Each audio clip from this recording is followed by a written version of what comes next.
বর্তমানে যারা পাসপোর্টের ই-চালান ডাউনলোড করতে চাচ্ছেন এবং যারা একপে এর মাধ্যমে পেমেন্ট করেছেন, তারা অ্যাপ্লিকেশনের পর আপনারা আশা করি এই ফর্মটি পাবেন। তো এই ফর্মে একটি অনলাইন আইডি নাম্বার থাকে এবং এই অনলাইন আইডি নাম্বারটি দিয়ে আপনারা কিভাবে চালান ডাউনলোড করবেন সেটি দেখাচ্ছে। তো আপনারা epassport.gov.bd তে চলে যাবেন।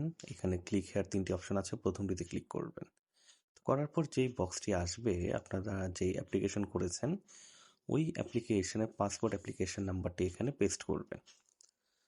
তো পেস্ট করার পর সাবমিটে ক্লিক করবেন।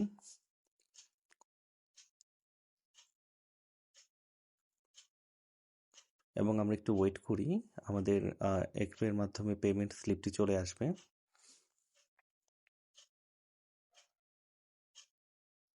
জি, এই যে দেখুন, ভিউতে ক্লিক করবেন এবং এই যে দেখতে পাচ্ছেন এক পেমেন্ট স্লিপ।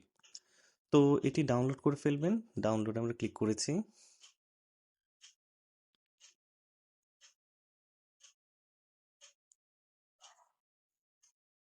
ওকে, সো লোড হচ্ছে, আমরা দেখছি।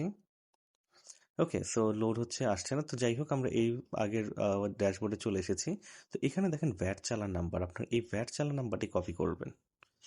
তো ভ্যাট চালান নাম্বারটি কপি করে আপনারা আবার ওই একপের ওয়েবসাইটে চলে আসবেন।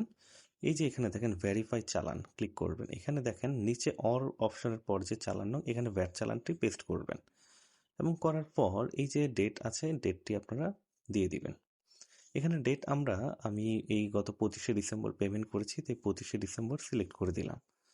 তো দেখেন 25শে ডিসেম্বর সিলেক্ট করার পর একটি ক্যাপচা থাকবে।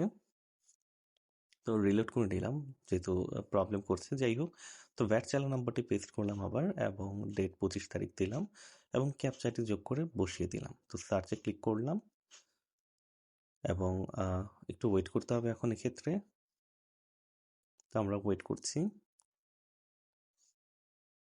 ওকে, তো এই যে দেখেন নিচে দিয়ে ই চালান ভাউচার চলে এসেছে। ডাউনলোড করবেন এবং এই যে দেখেন চলে আসলো। ডাউনলোড করবেন, প্রিন্ট করবেন এবং জমা দিবেন। আশা করি আপনাদের অনেকের প্রবলেম সলভ হয়ে যাবে ইনশাল্লাহ। ধন্যবাদ।